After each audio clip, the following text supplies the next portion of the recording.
Hey दोस्तों, this is my sixth video and for this video I am going to make you listen a story.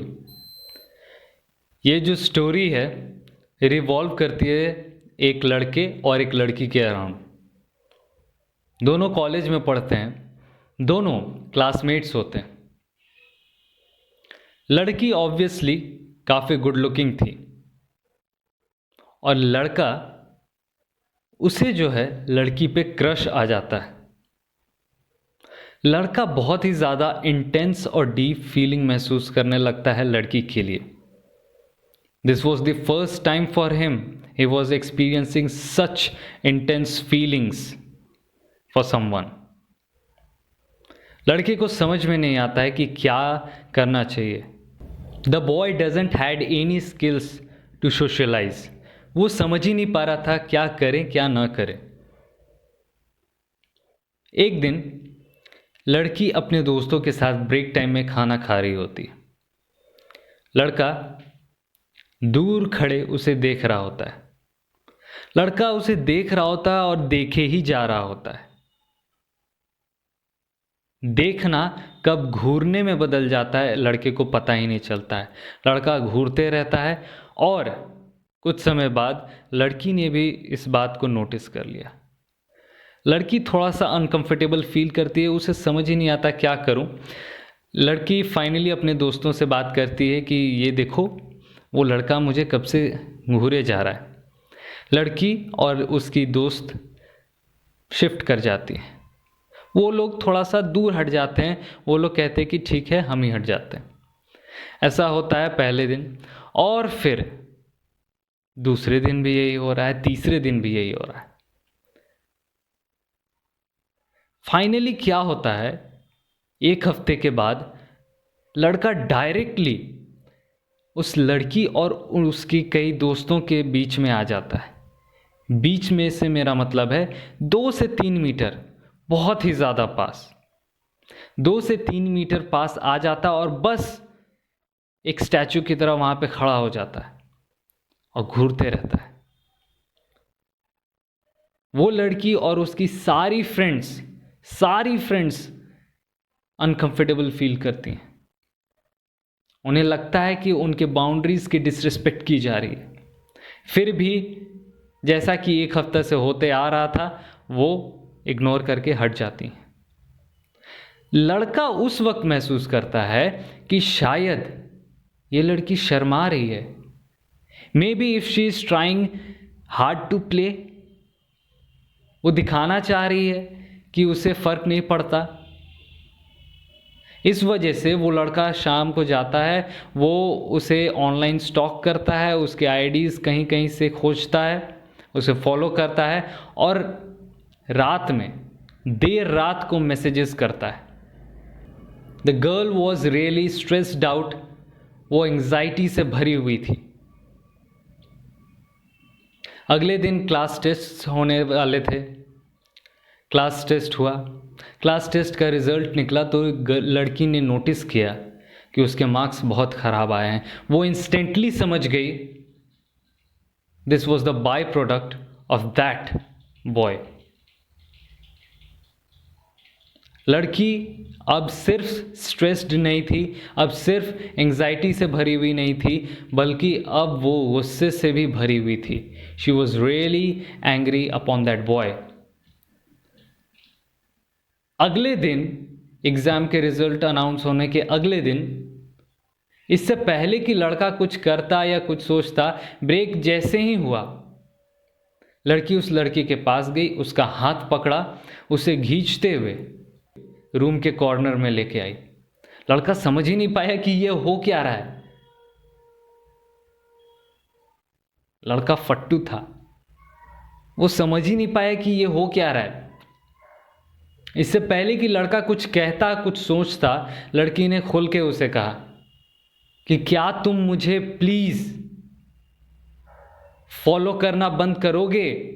क्या तुम मुझे please घूरना बंद करोगे? मैं लिटरली बहुत ज्यादा अनकंफर्टेबल फील कर रही हूं।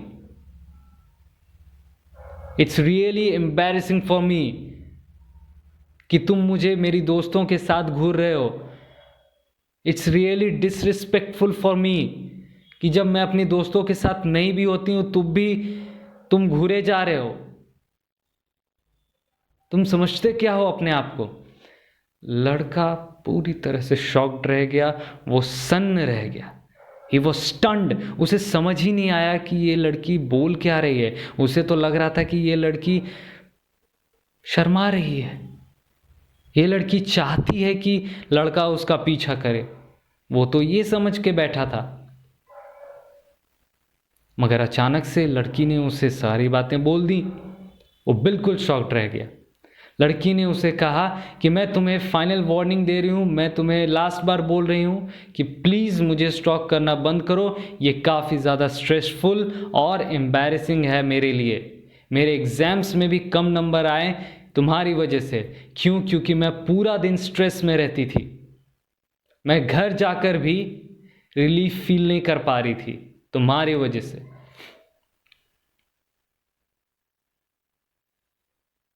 लड़की चली गई। लड़के को अपनी गलती का एहसास हुआ। लड़के ने पूरी तरह से उस लड़की से कांटेक्ट तोड़ लिया। जानते हो मैं तुम्हें ये कहानी क्यों सुना रहा हूँ?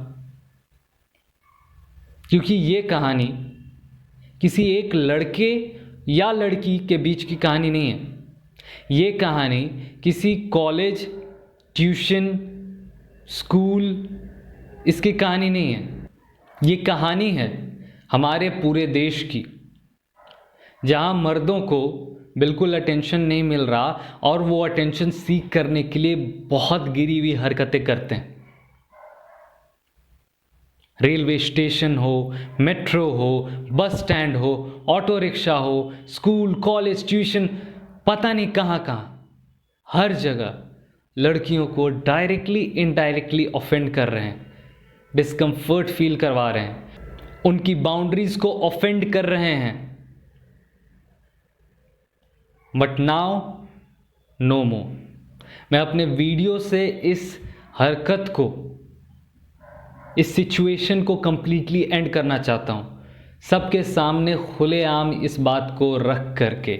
लड़कियों की तरफ से हर सेल्फ इंप्रूवमेंट चैनल पर दुनिया भर की बातें होती है, how to talk girls, how to this, how to that, फलाना ढिमकाना, दिस दैट, पता नहीं क्या क्या सब कुछ, मगर कोई ये नहीं बताता कि how to be respectful, how to be a normal citizen. एक आम नागरिक कैसे बना जाए। सिविक सेंस की कोई बात नहीं करता। हमें सीखना पड़ेगा। Self improvement is not possible without this society. तुम सेल्फ इंप्रूवमेंट करके करोगे क्या? अचार डालोगे घर में? समाज में तो तुम्हें निकलना ही पड़ेगा ना। तुम कितने भी कम्युनिकेशन में अच्छे क्यों ना हो, तुम घूरे जा रहे हो, घूरे जा रहे हो तुम, क्या फर्क पड़ता है? तुम्हारे कम्युनिकेशन स्किल से तुमने बहुत मेहनत से इंप्रूव कर लिया कम्युनिकेशन स्किल। तुम्हारा सोशलाइजिंग स्किल भी तो इंप्रूव होना चाहिए, तुम्हारा सिविक सेंस भी तो इंप्रूव होना चाहिए। तुम अगर बात को नहीं समझ पा रहे हो तो जस्ट ये सोचो कि मैं यहाँ पे वीडियो बना रहा हूँ, तुम वहाँ पर वीडियो देख रहे हो बैठ करके। अभी वो दरवाज़ा खोल करके मेरे पापा आ जाए और साइड में खड़े हो जाए, सिर्फ खड़े हो जाए और मुझे ऐसे हाथ फोल्ड करके देखने लगे, क्या मैं वीडियो बना पाऊंगा बिना स्ट्रेस में रहे? क्या मैं कंफर्टेबल फील करूंगा? मुझे ऑब्वियसली मेरा ध्यान उधर चला जाएगा कि कोई ना कोई मुझे देख रहा है। मैं पूछ लूंगा, क्या हुआ पापा, कोई बात है क्या? वो बोलेंगे कुछ नहीं बेटा, फिर घूरने लग जाएंगे। तब धीरे धीरे मुझे डर भी लगने शुरू हो जाएगा कि क्या मैंने कोई गलती कर दी, क्या पापा मुझे मारने वाले हैं, क्या मैं डांट खाऊंगा? एग्जैक्टली सेम तुम्हारे साथ होगा। और यही चीजें तो लड़कियों के साथ भी होती हैं पब्लिक स्पेसेस में। Moral of this entire video is, first of all, respect boundaries. India इतना ज़्यादा क्राउडेड स्पेस है ना कि यहाँ पे पर्सनल स्पेस होना काइंड ऑफ एक लग्जरी माना जाता है। यहाँ लोगों के लिए आम बात है चलते चलते किसी से टकरा जाना, किसी से फिजिकल कांटेक्ट में आ जाना बहुत आम बात है। मगर इसी आम बात का कुछ लोग गलत फायदा उठाते हैं, जानबूझकर फिजिकल कांटेक्ट करते हैं, जानबूझकर धक्का देते हैं, जानबूझकर इनअप्रोप्रिएट जगहों पर छूते हैं। That's not right at all. मैं उनके बारे में नहीं कुछ कह सकता, वो जो हैं सो हैं, बट एटलीस्ट तुम जिसने ये वीडियो शुरू कर दिया, तुम तो कम से कम समझो बात को, तुम तो कम से कम सुधारो अपने आप को। सबको लगता है वो सज्जन है, उनसे बेहतर इंसान तो कोई है ही नहीं। मैं सच बता रहा हूं, एक आदमी सिर्फ मौका परस्त होता है। A man is an opportunist. Opportunity मिलने की देरी है, कोई सज्जन दुर्जन नहीं है, ठीक है? तो इस बात को समझो, एक्सेप्ट करो और सीखो इस वीडियो से कि you must respect personal spaces, you must respect boundaries of people.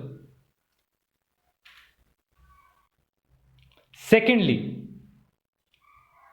understand the subtle clues and signals. तुम एक मैच्योर्ड व्यक्ति हो, तुम एक परिपक्व इंसान हो, तुम्हें सिग्नल्स को पढ़ना आना चाहिए। तुम्हें समझ में आना चाहिए कि सामने वाला मेरे से बात करना चाह रहा है कि नहीं, सामने वाला मेरे से कंफर्टेबल है कि नहीं, सामने वाला किस तरह का बॉडी लैंग्वेज शो कर रहा है जब मैं उसके साथ कांटेक्ट बनाने की, कनेक्शन बिल्ड करने की कोशिश कर रहा हूँ। तुम्हें ये बातें समझ में आनी चाहिए, not only with girls, not only with anybody else, but also with your family members.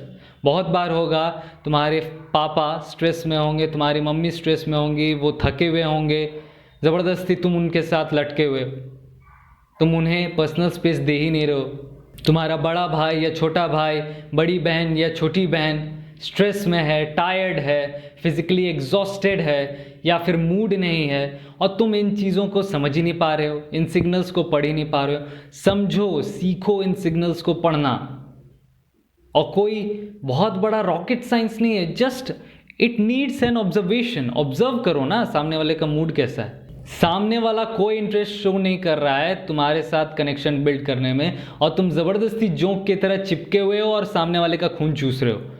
ये तुम्हारी रिस्पेक्ट घटाएगा, तुम्हारे प्रति रिसेंटमेंट पैदा करेगा सामने वाले के मन में। समझ रहे हो?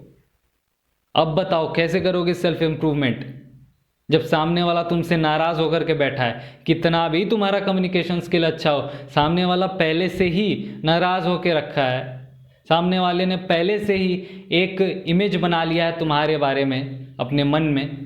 कैसे करोगे सेल्फ इम्प्रूवमेंट, कैसे करोगे सोशलाइज? कुछ पॉसिबल नहीं है बिना ये समझे, बिना पर्सनल बाउंड्रीज, पर्सनल स्पेसेस के बारे में नॉलेज रखे। इसीलिए मैं तुम्हें बता रहा हूं।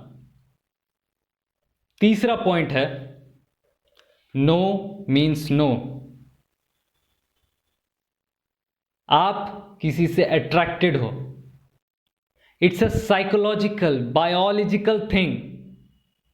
आपके फीलिंग्स का कोई लेना देना नहीं है, ये साइकोलॉजी है, ये बायोलॉजी है।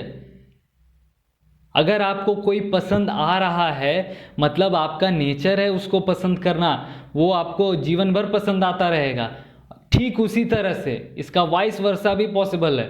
अगर आपको कोई पसंद नहीं आ रहा है तो वो जीवन भर नहीं पसंद आएगा, भले वो कितना एफर्ट कर ले। जिस तरह ये आपके लिए ये एप्लीकेबल है, उसी तरह सामने वाले के लिए भी एप्लीकेबल है। अगर आपका क्रश है सामने वाले पे, तो इसका मतलब ये नहीं है कि सामने वाले को भी आपसे प्यार करना ही पड़ेगा। आपका क्रश है, आप जानिए, it's your fucking emotions, nobody cares. ये समझने के बाद भी कि सामने वाले को तुमसे घंटा फर्क नहीं पड़ रहा है, फिर भी तुम चूतिए के जैसा चिपके हुए हो, तो तुम चूतिए नहीं, महाचूतिए हो। It's your fucking problem. समझे? नो का मतलब होता है नहीं, दैट्स इट। अगर कोई आपको पसंद नहीं करता है, आप कुछ भी एफर्ट कर लीजिए, वो आपको पसंद नहीं करता है। Instead of making useless attempts, इससे बेहतर है आप अपने आप को और बेहतर बनाएं और दूसरे लोगों से इंटरेक्ट करें, आपके जीवन में नए लोगों को आने देने का मौका दें। समझे बात को? चौथा पॉइंट और life saver point, apologise if needed. माफ़ी मांग लेने से कुछ बिगड़ेगा नहीं। और प्लीज़ मैं बोल रहा हूँ कुछ बिगड़ेगा नहीं, इसका मतलब ये एक्सपेक्टेशन मत रखना कि चीज़ें सुधर जाएंगी। जो तुमने डैमेज किया है सामने वाले को साइकोलॉजिकली, मेंटली, फिजिकली, वो डैमेज हो चुका है, वो डैमेज वैसा का वैसा ही रहेगा। समझ में आया? तुम्हारे प्रति जो इमेज बन चुकी है वो वैसे ही रहने वाला है, उसको वो चेंज नहीं होगा, बट एटलीस्ट वो रुक जाएगा। Matter will close there only. अगर तुम माफ़ी मांग लोगे सामने जा करके कि मुझे माफ़ कर दो, मुझे बिल्कुल भी पता नहीं था, just as a natural human बोलो ना कि ये नेचुरल था, ये मुझे पता नहीं चल पाया कि कब कैसे हो गया, मैं तुम्हें स्टेयर कर रहा था, मैं तुम्हें घूर रहा था, मैंने तुम्हें डिस्कम्फर्ट फील करा दिया, मगर मेरी बात का विश्वास करो, मेरा कोई भी इंटेंशन नहीं था तुम्हें डिस्कम्फर्ट फील कराने का। बस इतना बोलो, माफ़ी मांगो और चलते बनो। तुम्हें लग सकता है अभी भी, तुम्हें ना सही, मगर जो 100 लोग इस वीडियो को देखेंगे उसमें से एक को जरूर लगेगा। 1% audience will be still there जो सोचेगी ये वीडियो बनाने का मतलब ही क्या है भाई, क्या करूँगा मैं जान के कि लड़कियों क्या फील करती हैं, बाहर में जाए लड़कियां, मैं तो उन्हें देखता रहूँगा, मेरी आंखें मैं जानूँ। उनके लिए मैं ये लास्ट लाइन कहना चाहूँगा, there is a very fine line between being creepy to someone and harassing someone. नहीं समझ में आया? अगर लड़की बोल रही है कि तुम उसे क्रीप आउट कर रहे हो, समझ तो तुम्हें तभी जाना चाहिए, लेकिन अगर नहीं समझोगे ना, जिस दिन लड़की ने क्रीप को हैरेसमेंट से रिप्लेस कर दिया, भाई तेरे लौड़े लग जाएंगे। सच बता रहा हूं, बड़ा वाला एल लगेगा तेरा, बड़ा वाला। हैरेसमेंट समझ रहे हो? एक लड़की अगर बोल दे ना कि ये बंदा मुझे हैरेस कर रहा है, भाई लग जाएंगे तेरे अच्छे से। इसलिए दूसरी और आखिरी बार बोल दे रहा हूं, ध्यान से दिमाग में बैठा ले। उस 1% ऑडियंस के लिए मैं बोल रहा हूं, बैठा लो दिमाग में। There is a very fine line between creeping out someone and harassing someone. बहुत पतली रेखा है।